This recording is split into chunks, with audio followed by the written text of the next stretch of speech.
bat abestea juten izenean, edo talde batek ditzen izenean, Barcelonako talde batek, edo Kolombiako talde batek, edo nik gustatzen zait euskeraz abestea. Beraiek etortzen dian ere bai, beraiei uzten dian, beraien hizkuntzan grabatzea. Horregatik, esnerentzako abesti askotan entzungo duzue gazteleraz dagoela, inglesez dago, japonesez ere dago, frantsesez ere bai. Orduan zergatik da, kolaboratzea ikusten dianak, kanpoko talde horiek beraien hizkuntzan abestea gustatzen zaitela.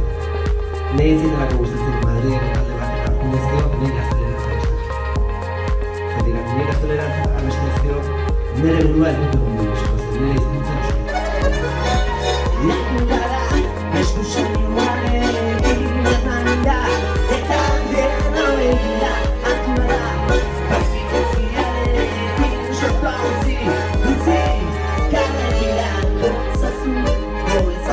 oso.